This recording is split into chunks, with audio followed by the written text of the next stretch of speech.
President Trump speaking moments ago about tariffs and potential trade deals. Also an interview with Time magazine that many of us are somewhat befuddled by, but perhaps not you, Megan. Maybe you can clarify all of it for us.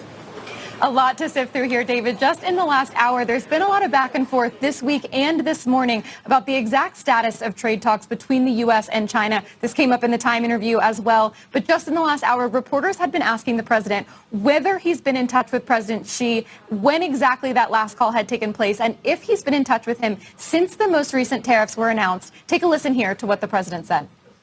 You said you spoke with President Xi. Have you spoken to him since the tariffs? When did you last? I don't want to comment on that, but I've spoken to him many times. Yeah. From Japan? From Japan, I'm getting along very well with Japan. We're very close to a deal. I'll let you know at the appropriate time. Let's see if we can make a deal. That last part there, guys, the president's being asked when Xi called him after he said in the Time interview that President Xi had called him. He was asked when that call happened. He said, I'll let you know at the appropriate time. I will also add here that earlier today, a Chinese Ministry of Commerce spokesperson also said in a statement translated by CNBC that, quote, at present, there are absolutely no negotiations on the economy and trade between China and the U.S. So as you heard the president say there, he says very close to a deal with Japan. We've also heard officials this week talking about India and South Korea as well. But China, of course, being the biggest one on the table here. And so far, we can't even settle whether or not the two leaders are yet in touch. At the moment, it appears that they're not yet talking. Guys. Yeah, I mean, Megan, again, we're all trying to sort of understand and read. Having read the transcript myself, but obviously I'll defer to you. Maybe you're getting some sense from the White House as well.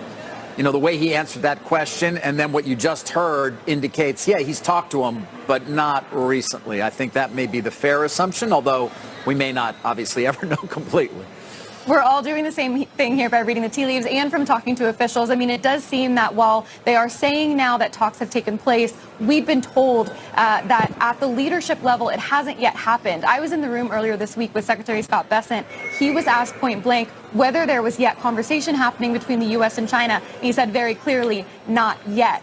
And then he also did say that de-escalation has to happen first, and that at the lower level, so below the presidential level, that could be where the talks happen to get to that de-escalation. His view, though, was that those lower level talks have to happen, then perhaps the tariffs would have to fall at least somewhat from below where they are now at 145 and 125. And only then could the president start talking. So maybe that's what has to happen first. For now, there's just a lot of talk, talking around what's happening with these two presidents. Sarah? Yeah, but it's better to be talking about talking than not talking about talking, which is where we were earlier when we were just putting higher and higher tariffs on each other, yeah, I guess. Right. Megan, I'm sorry, just come back to the Time thing. I mean, he said he's made 200 deals, 100%. You've made 200 deals, 100%. Can you share them? And then we don't know. Can you give us any clarity on what that might mean? I can't say what exactly the president means when he's made those deals. I think if they had trade deals, they would be saying them. We're getting regular readouts from the Treasury and from the trade rep about their meetings. We know that they're talking about talking, like Sarah said. We know that with some countries, they're starting to get close to agreement on framework of a deal. And so it just means that they're not there yet. I would also emphasize actual firm trade deals often take years and years, always take years and years to negotiate. I covered the USMCA for 3 years in the first term before that one was finalized. So none of these will be formal trade deals by the time they're finished. But Secretary Bessent said earlier this week that memoranda of understanding would be okay. They have agreements in principle, then they can implement them. But as of now, we don't even have agreements in principle with any countries, let alone 200 countries at this point. But it is moving forward. I think that's maybe what investors are. A reminder, Megan, that USMCA needed to pass Congress. Exactly. That's the big part of this. Often they have to alert Congress that formal trade negotiations are happening. I've been talking to Hill aides. They have not gotten that heads up. It's a very formal process. Then it gets passed through Congress. That's for a full-fledged trade deal. The reason that matters is because those trade deals are much more enforceable. They're written out in text. Every side knows what they've agreed to. That's not what's happening here. They're agreeing to something more in principle that's more, harder to enforce in a way. But it would be progress, and as long as it's something that would get tariffs removed, that's what matters to the White House. That's what matters to investors as well.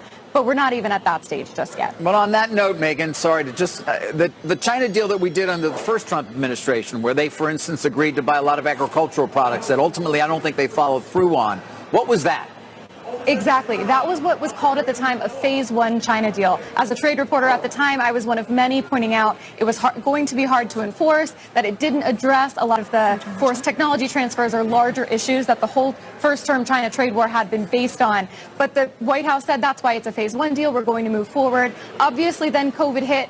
Then the president was out of office, but even the phase one aspects were never followed through on. So that's, I think, a cautionary tale here. That's why a lot of folks, especially in Congress, who say we need to follow the formal process, that's sort of, they use that as a warning sign. Look what happened with China in the first term. So it will be a good thing when we get some sort of agreement, because tariffs could at least be on pause for longer, if not removed. But it doesn't mean necessarily that all the things they agree to are going to come to fruition.